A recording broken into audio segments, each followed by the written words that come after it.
Amateur Traveler is in its 20th year now, but can you imagine if I had people on the show who had never been to the destination, but had just read about it or seen a movie about it? That wouldn't make any sense at all, and you wouldn't listen. We all know how important it is to receive advice from people who know a destination to get the most authentic local experience. And a great option for experiencing this is Explore Worldwide and their authentic small group adventures, led by local tour leaders, perfect for solo travelers who want to meet like minded people with a desire for adventure. I'm often an independent traveler, but two of my last three trips were with small group tours because they organize everything and it's a lot easier. If you want to recreate the tour I did to Malta, they have a Malta and Gozo Discovery Tour. I'm intrigued by one of their tours called A Taste of Sicily. The company again is Explore Worldwide and visit exploreworldwide.com to learn more. And thanks to Explore Worldwide for sponsoring this episode of Amateur Traveler. The nights are long, the days are short, and the weather is chilly to downright cold, depending on where you are. It's a good time to slip into a Quince iconic Mongolian cashmere sweaters, which start at only $50. You can treat yourself to everyday luxury at an affordable price with Quince. If you really want to dive into luxury, you can check out their leather handbags, washable silk shirts, and European linen sheet sets. Whatever you're looking for at Quince, all the prices are 50 to 80% less than similar brands, and they do that by partnering directly with top factories and cutting out the middleman. They only work with factories that use safe, ethical, and responsible manufacturing processes. And of course, they use premium fabrics and finishes for that luxury feel in every piece. But you've already heard me rave about my Quince travel pants.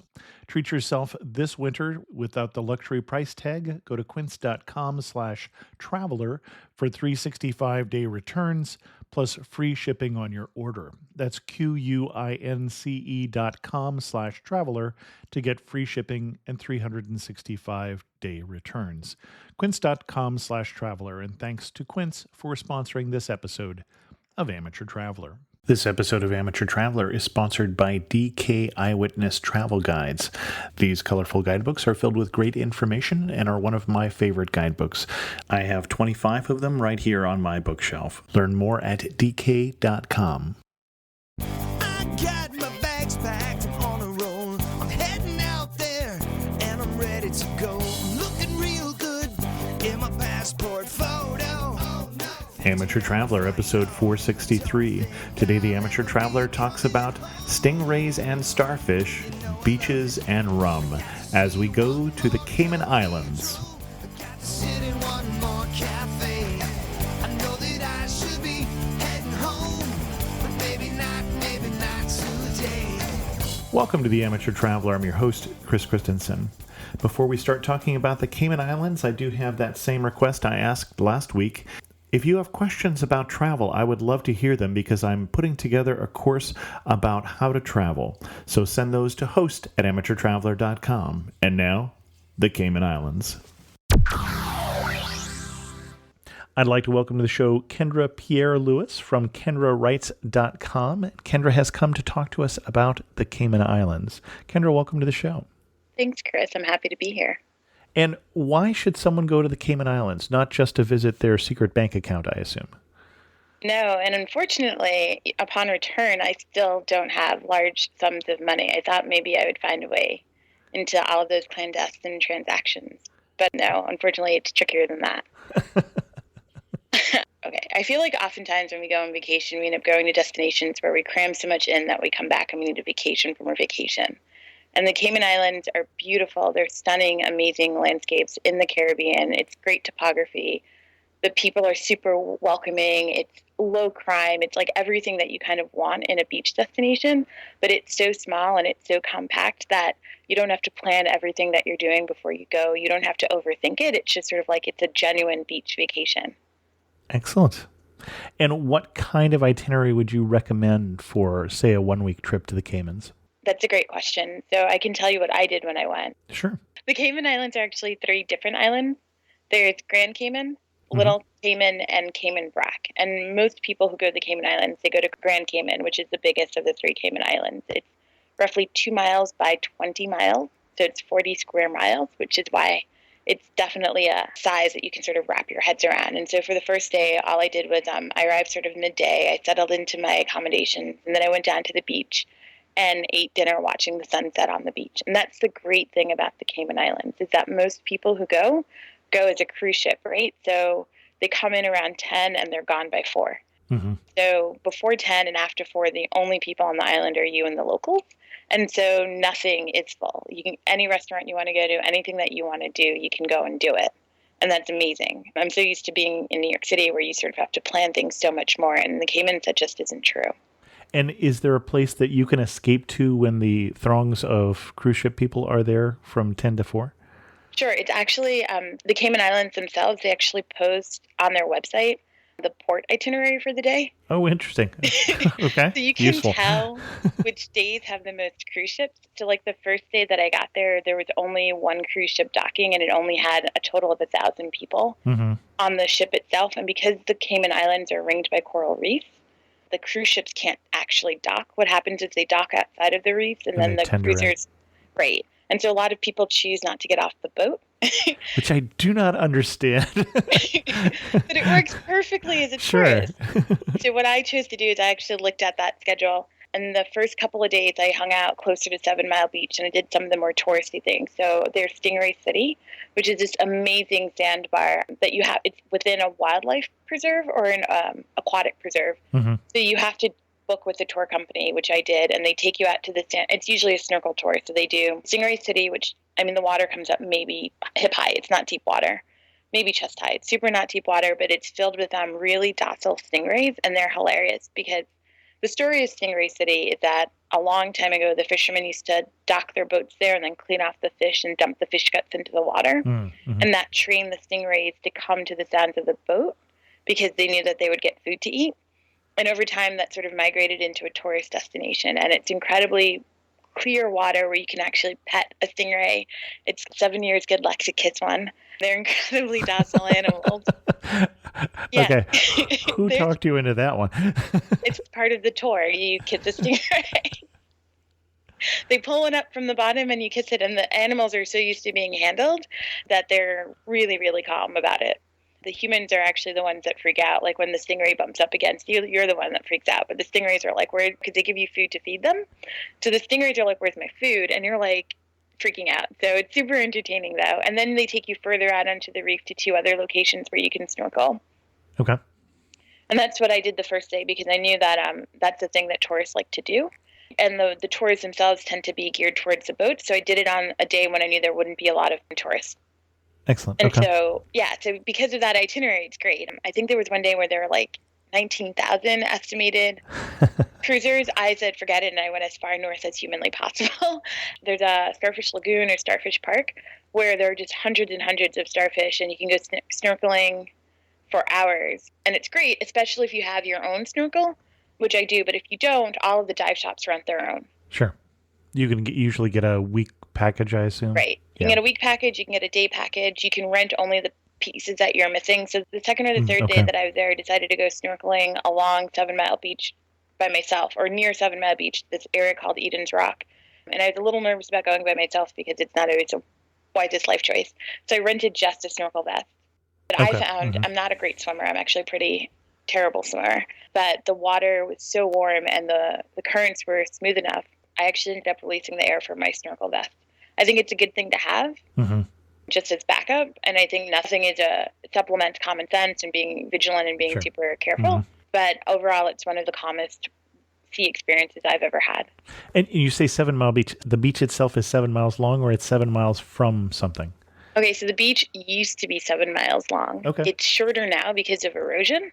It has that name because it's basically 7 miles of really beautiful coastline. And one of the other things that's really amazing about the Caymans is that all of the beaches are public. So even if you're not staying at one of the fancy resorts, you still have beach access.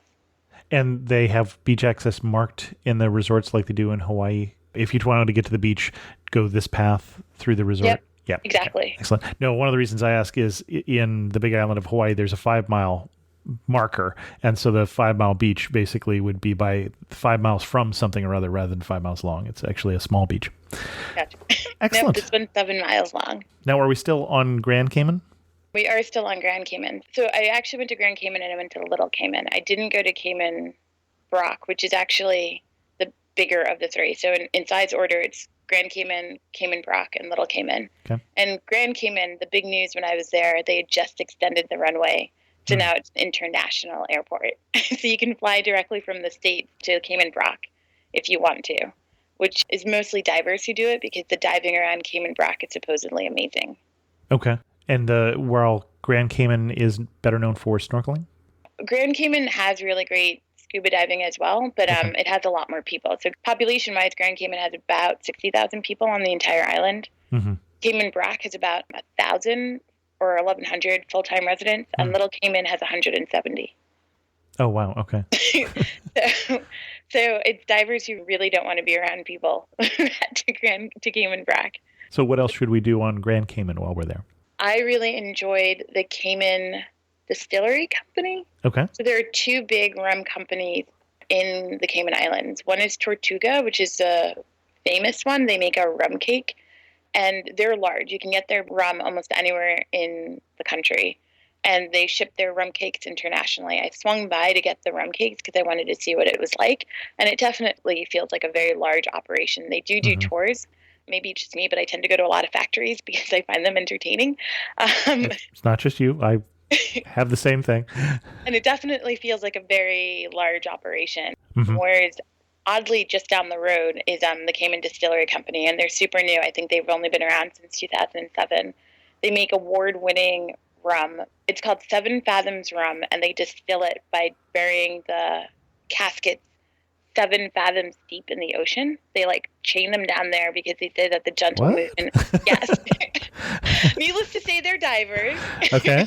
They say that the gentle movement of the ocean allows the rum, which is in whiskey caskets. Okay. They get a lot of their caskets from whoever makes Jack Daniels. I can't remember. They get them from Tennessee and stuff because those caskets, I guess by law, can only be used one time. Right. So they get them, they put their rum in it, and they say that the gentle movement of the sea allows the right amount of contact with the barrels themselves. It's not too rough, it's not too gentle, and by being underwater, they minimize evaporation. Right. The angel share, as it were. Interesting. Exactly. So they've won. This rum is supposedly one of the best rums around. They've won all of these awards. I know nothing about rum, but when in rum country, you drink rum.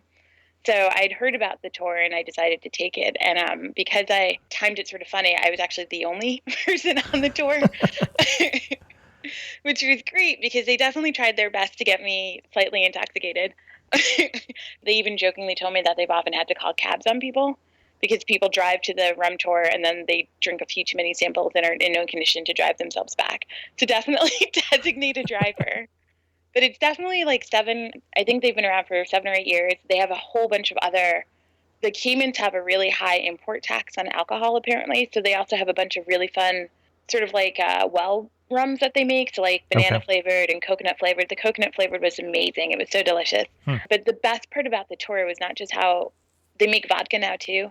And the best part of the tour wasn't just sort of learning about how the rum was distilled and the process of making rum, because I feel like you can go to any rum company and learn that, but it was really how personable they were, how hands-on they were.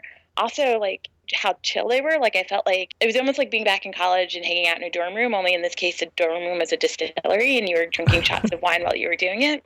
Just like college. Actually, now that you mention it, just like college. I don't know what the difference was. And it definitely felt like an insight into what Cayman life was like. So there are a bunch of little funny things that you'll notice when you're in the Cayman Islands. For example, there are just randomly chickens everywhere. Okay. And you're like, why are there chickens everywhere? And he was like, there was a guy and he had chickens and they got out. And that's the cool thing about the Caymans, is it definitely has sort of that slow island feel. You know what I mean? The chickens that are sort of randomly around. There are green iguanas everywhere. They're actually invasive. They're not native to the Caymans. But you see them everywhere, and the pace of life feels really slow. But on the other hand, the infrastructure is there. You can drink the tap water. The roads are paved, which is lovely. There isn't any really visible poverty. It was actually kind of I didn't realize it when I was there, but when I got back to New York and immediately somebody was asking me, a homeless person was Mm-hmm. asking me for money, I realized I'd gone an entire week without anyone panhandling me, Hmm. which is kind of, I mean, like, I feel like there are very few places in the world where you can go, and that's true. Well, one of the things we've seen is there are some places you can go and that you won't find that because there's no tourism. So to find some place that has a lot of tourists and not have the panhandling is more rare.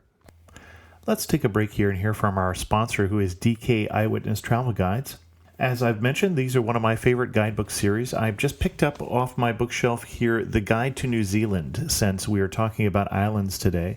And this is what I used when I was traveling in New Zealand back, I think this is the 2010 guide. And I opened up to the North Island, which is where I was traveling in, and to the section on Waitomo Caves. And that was one of the best adventures I have. And there's a 2-page spread about all the different things that you can do in that area, as well as a cutaway view and some information about the formation of the caves. So it gives you some of the science and then also tells you about some of the adventures you can do, like the Lost World adventure involves a 100-meter abseil descent into a huge limestone shaft, or the blackwater rafting equipped with wetsuits, lights, and cave rafts, inner tubes. These blackwater rafters drift in the darkness, and then it has a photo of the different things so you can see what they look like, and then a map of the area. And that's the kind of things that you'll find in the DK Eyewitness Guides. That's one of the things I like about the DK Guides. They're very pictorial. They have lots of maps and charts and guides, as well as information that gives me the background and the history of the place. Get your own DK Eyewitness Travel Guide from DK.com. Any particular places to stay you would recommend, or restaurants, or? Food, there are a few places. So I went to Michael's Genuine Food and Drink, which is in West Bay, I think, in Grand Cayman. Mm-hmm. Mostly because I really wanted to eat lionfish, and unfortunately they didn't have lionfish anymore by the time that I got there. The quick backstory on lionfish is an invasive fish from Indonesia that was let loose in the Caribbean in the early 1990s, I want to say. Right. And made its way to Grand Cayman 4 or 5 years ago. And one of the ways that they're sort of fighting back against this really kind of invasive, violent fish is by encouraging people to eat it, but not too much. They don't want it to become a thing where people to eat it, but not too much. Okay, we don't want you to get too overly fond of it, but we want you to eat it. Right. They want you to eat it because it's killing everything out. They're afraid it'll eat everything on the reefs. But they don't want people to become too dependent on it and expect to see it all of the time. Okay. Because they don't want to create a market for this fish. Does that make any sense? Sure. Mm-hmm. So they want it to be available on restaurant menus seasonally when available. But Mike's Genuine Food and Drink had absolutely the best alcoholic mixed drink I've ever had. And I don't normally drink mixed drinks, but it was a gin drink with like grapefruit and lime juice and a little bit of agave syrup and basil. And it was so good that I actually came back home and bought Bombay Sapphire gin just to try and replicate it, which I failed. But it was really amazing. On 7 Mile Beach, there's also Royal Palms Beach Club, and the appeal of the Royal Palm isn't so much the food, which is okay, but it's actually right on the beach, so you have amazing beach views, and it's one of the few places on 7 Mile Beach where they just have row after row after row of the beach chairs that you can lay out on. Sure. So it's kind of that great mix between a place where you can lay out and like eat really casually and not have to get too dressed up again to go back and eat. But I think from the best place that I really enjoyed, I think from a food perspective, was, I believe it's Coconut Joe's. It's on 7 Mile Beach too. And it had some of the best fish that I had the entire time that I was there. I ate a ton of fish when I was in the Cayman Islands just because it seemed the thing to do. Okay. And then anything else in Grand Cayman before we talk about your visit to Little Cayman? The history of the Cayman Islands is a little bit different than a lot of the Caribbean countries. Mm-hmm. Nobody lived on the Cayman Islands before Columbus. Okay. So they didn't they didn't actually grow any sugarcane. So the population is really different. Mostly what it was known for is pirates hiding. Okay. Blackbeard used to hide his treasure and his booty because it has lots of hidden caves. So this is where the Cayman banking tradition comes from. Exactly. Any place that the guidebooks recommend you go, and yet you were a little disappointed? Rum Point. It's sort of on the northern edge of Grand Cayman. Mm-hmm. The Caymans has a long history of piracy, and Rum Point gets its name from like where the pirates used to like hide their booty in rum caskets and all of this really fun stuff. But it's super touristy. Parts of the location are actually cordoned off for different tour groups. Like there was an area for like the Disney cruise ships. The snorkeling is not that great, and it's the one place in a week that I got eaten by mosquitoes. So pirates used to hide their booty there, so the Cayman banking tradition traces back to that, apparently. Evidently, yes. Excellent. Do you want to talk about Little Cayman then? I was only on Little Cayman for a day, and the entire island is 10 miles by 1 mile. Mm-hmm. So it's pretty much the smallest place ever. There are a few sort of resorts that don't look like what you're probably thinking of when you hear the word resort. It's definitely, my understanding is the accommodations are really lovely on the inside, but they definitely look pretty simple. They're not multi-story, massive structures. Okay. The idea behind Little Cayman is most of, if not the entire island, is a nature preserve. So everything there is really designed to minimize environmental impact. I was actually there visiting a research station, so it's a little bit different, but I was fortunate enough to get a really good tour of the island. And it's definitely the kind of place, I don't know if it's a place that you have to go. The experience of getting there is actually super fun because they put you on one of those small prop planes, and it's the island plane equivalent of Greyhound. It stops on your way out from Grand Cayman. It goes from Little Cayman to Cayman Brac. On your way back, it clearly has started in Cayman Brac because you get on and there are already other people on the plane. So the experience is really fun. And if you really want to get away from people, there's no, I mean, it's 170 people in 10 square miles. If that's crowded for you, then I'm not sure where else you can go to find more isolation. But the beaches are beautiful. The views are uncomparable. The beauty of the whole coral reefs and the tranquility of the water, I can't explain it enough. When you take pictures of it and your friends see it and it almost looks like you photoshopped it. The pictures really do look like that. Excellent. What was the research station researching? Mostly they're researching the coral reefs. Because Little Cayman has so few people, it has no industry, it has no agriculture, it's missing a lot of the things that normally are directly tied to people impacting the coral reefs. Mm-hmm. Little Cayman allows them to, because they don't have those impacts, it allows them to sort of see what a coral reef should look like, relatively speaking, when it's not been encroached so much on by human habitation. And it also allows them to see the impact of a changing climate on the coral reefs. Interesting. Now, is the tour that you did to the research station something generally available, or is that something you were able to wrangle your way into? It was something I was able to wrangle my way into.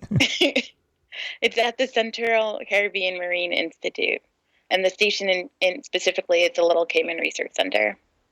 So they do work in conjunction with a few of the resorts on the island to do lionfish culls. So it isn't sort of completely outside of the idea that you'd be able to interact with them. And at the end of those culls, they do barbecues with the food, so you do get to eat it. And that's something, unfortunately, I didn't get to do when I was in Grand Cayman. A couple of the dive companies do lionfish culls, so you can go diving, get lionfish, and then eat it.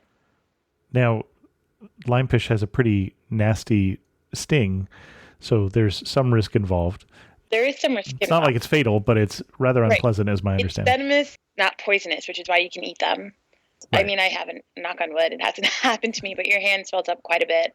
And the preferred treatment until you can get medical care is basically to stick your hand in the hottest water that you can tolerate without scalding your skin, because it breaks down the protein of the venom to make it a little bit weaker and a little bit less potent. But yeah, it's not pleasant. Interesting. What was your biggest surprise with the Grand Caymans? Two things, I guess. One is that I was unprepared for the traffic. They warned me that there would be traffic, but 60,000 people on an island that roughly only has one road.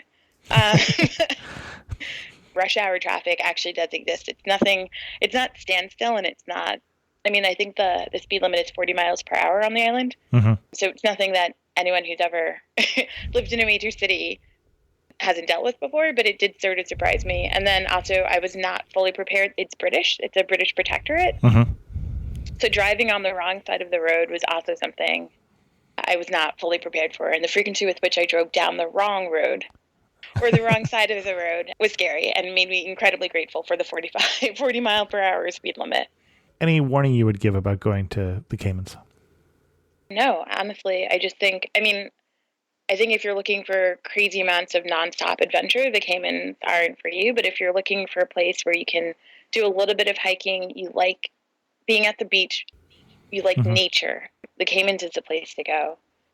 And the people are really warm and amazing. It was just a really great week. Speaking of people, who's the most memorable local that you met?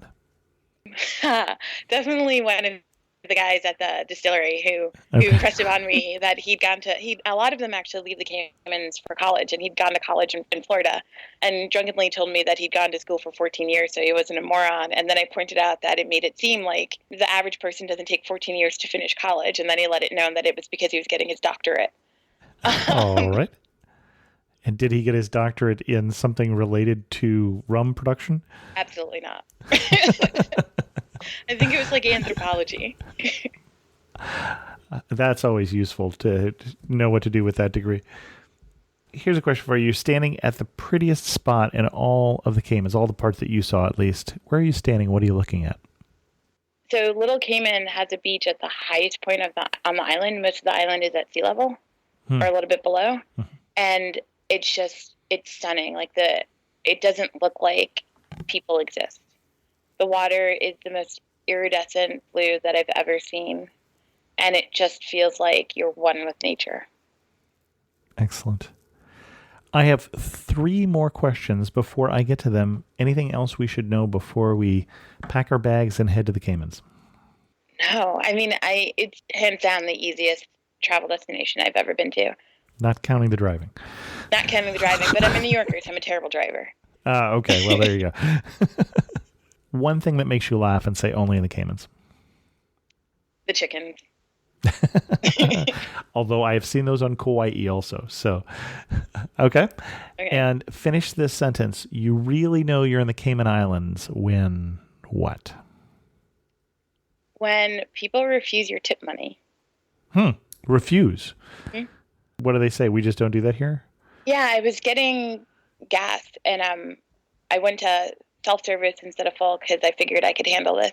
And it turned out I couldn't. The full-service guy came over and helped me out, and I was like, well, I just should have gone to full service. I gave him a little bit of a tip to help him out, and he looked at me like, I don't know what to do with this.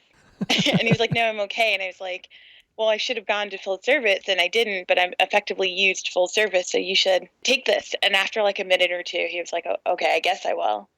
But you don't have that in New York City, you're saying? No, absolutely not. I can't imagine tipping someone at their job for doing their job and having them say no thank you. And then last question, if you had to summarize the Cayman Islands in just 3 words, which 3 words would you use? Absolutely perfect sunset. Excellent. And our guest again has been Kendra Pierre-Louis. Where can people read more about your travels? You can read more about my travels online at kendrawrites.com.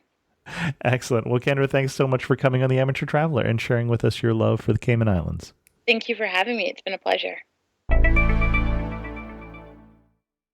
We're probably not going to have an Amateur Traveler episode next week because I'll be with some of you in Morocco. And so because of that, I don't see one coming out, but it's possible. In news of the community, I heard from Jenny and Donnie, who said, Dear Mr. Christensen, just want to let you know that my husband and I really enjoy listening to your podcast. I travel overseas a lot, so I always make sure to download enough episodes for the whole trip. Thank you and appreciate your work. Please keep up the good work and may God bless you and your family. Thanks, Jenny and Donnie, but I should say that even my father won't answer to Mr. Christensen. He'll tell you that's his father, so apparently that's the last Christensen in my family that wouldn't go by a first name, so call me Chris.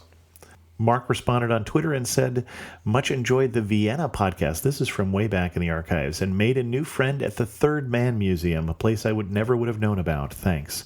And for those of you who haven't listened to that episode, our guest was, in fact, the curator of the museum, The Third Man, about the movie of the same name, which is a spy thriller that happened in the city of Vienna shortly after World War II.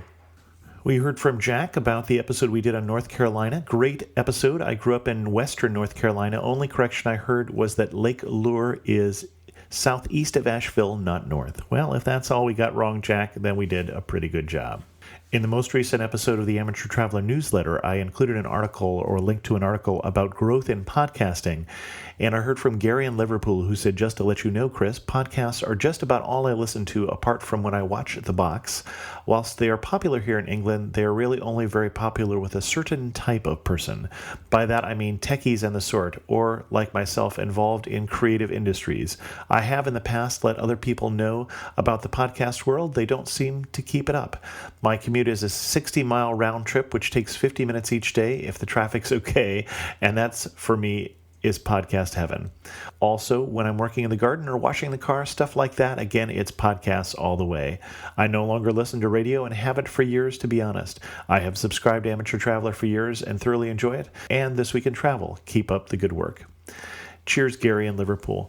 Gary, it's interesting how that has changed here. When I was back at TripAdvisor recently, I ran across someone who was a former coworker back when I was an employee there.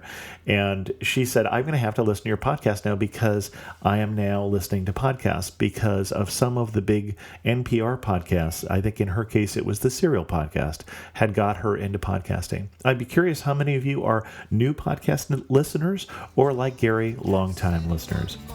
With that, we're going to end this episode of The Amateur Traveler. Remember, send me your travel questions. Also, comments on this episode. You can send them via host@amateurtraveler.com, or for comments on the episode, better yet, leave them as a comment on this episode at amateurtraveler.com. You can also follow me on Twitter, Pinterest, or Instagram at Chris2X. And as always, thanks so much for listening.